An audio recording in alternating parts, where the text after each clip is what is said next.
this week on a special edition of Earth Matters. The South Africa you are about to see may not be the South Africa you have seen in the headlines. The land is special to us because it was bought through hard work.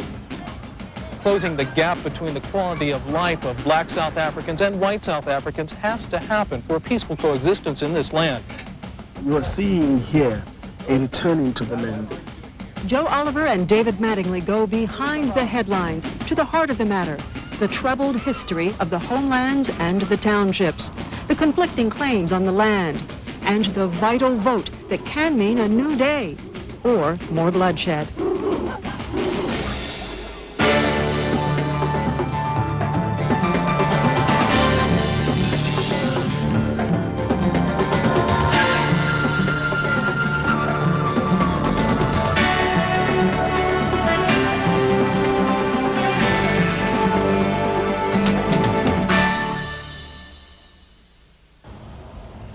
I'm Sharon Collins. Welcome to this special edition of our show. You can find contrasts like this almost any place in the world. Slums in sight of a city's shining spires. But few places are as infamous as South Africa for dramatic differences between the haves and the have-nots. In 2 weeks, much of that will start to change. South Africa will hold its first free elections. So why are some people refusing to vote? What might happen to irreplaceable wildlife?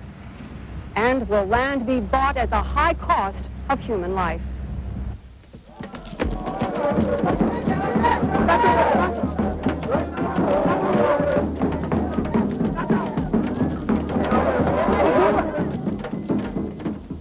In the rolling hills of the eastern Transvaal, tribal dancers pound their feet into the dusty earth of a place called a homeland. But to those who live here, it isn't their home, and it isn't their land. These are my plowing fields. I refer this as my garden. Driven off their ancestral lands, tribes of migratory herders and farmers like Botswayo literally didn't know how to live in one place. He demonstrates for us how a garden hoe and a strong back simply aren't enough to sustain a family in this dry dirt. How does this land compare to the land you were forced to leave? That was best where we come from. That is even dark in color. Oh, that's a rich, rich soil. But there is nothing we can do. Nothing. Botswayo lost his land in 1939, the day white soldiers appeared and shot his cattle. What did you do? Did you try to fight back? What can you do? They had firearms, they had guns. We surrendered. That is and was the problem.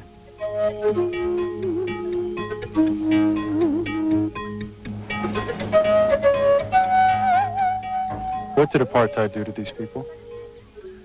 Sort of deny them. You see, the problem with apartheid, it's not what it did at the present situation, but it killed the potential to live in the future. How do you... Walking the dusty dirt roads with community development worker Sally Mahule, we see a sprawling village with no electricity or plumbing. Women wait in line for water at a community tap, while their family gardens wither under the hot African sun. In the shade, we pass adolescent males loitering and gambling for pocket change. All the while, we can hear the beating of drums, echoes of an older way of life.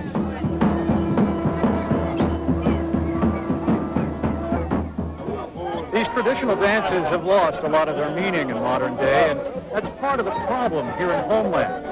If you notice, there aren't many young adult males participating. That's because they're more preoccupied with the modern way of life, which includes playing football or playing politics. The young men feel there's no future for them here, so they leave to look for work on farms, in mines, or factories. Some stay, spending their time fighting political battles with graffiti and mocking the white government. Oh, you're not making a political statement. You just like the shirt.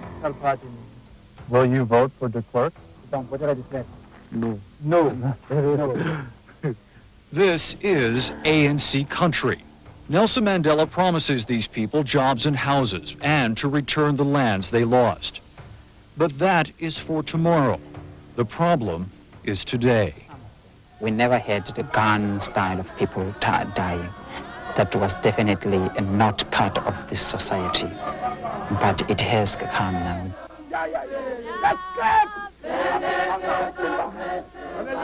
We watched as the village stopped for the funeral of a young woman, the latest shooting victim in a rising wave of violent crime. And as we watched, we noticed there were no tears, only the stoic faces of a people resigned to living their lives no more than one day at a time. What does this say about the people who live here? It's because one, by culture and morally, feels obliged to come and pay the last respect. The community is a homogeneous community. It's one. Death affects everybody and every member of the community.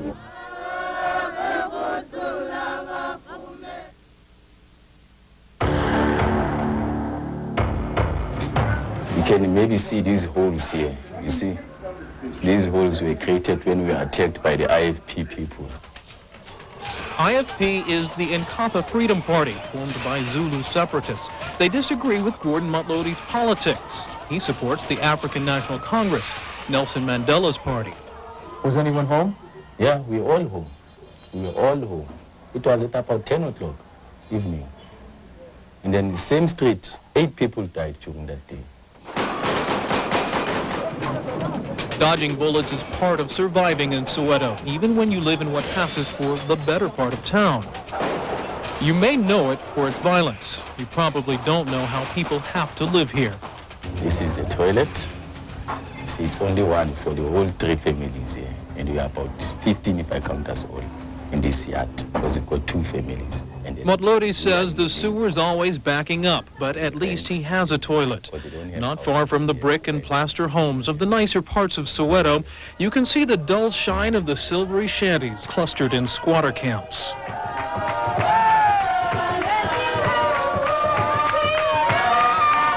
Some of the shanties are churches where squatters sing their prayers for a better life.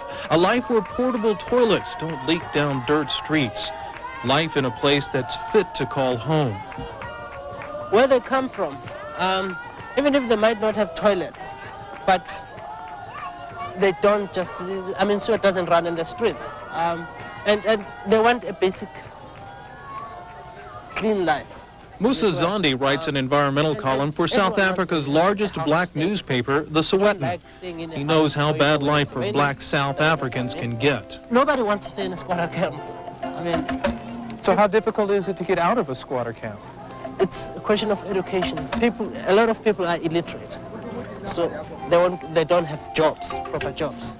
And even if they do have jobs, the jobs that they get aren't paying as well. Townships are the dead end for most people who left the homelands looking for jobs in South Africa's mines and cities, but found only the misery and squalor of places like this. Laws kept them away from the white suburbs and out of the best jobs. But even the poor jobs started disappearing when international sanctions took their heavy toll on South Africa's economy. More unemployment equals more poverty equals more misery. But where can you go? A lot of people have tolerated it because there was no alternative. But when we're saying we're going into a democratic New South Africa, people are looking forward to the changes.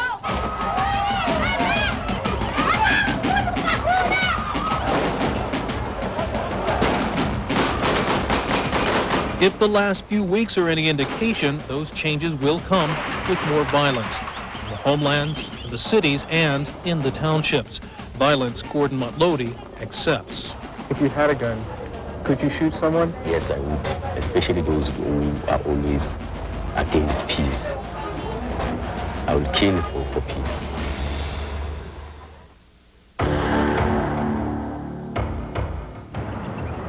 In cities, townships, and the countryside, people have to be taught the most basic rudiments of democracy. When you talk about environment in black areas specifically, it's more like talking about animals. And the attitude has been that for white people, the animals are more important than people, especially black people.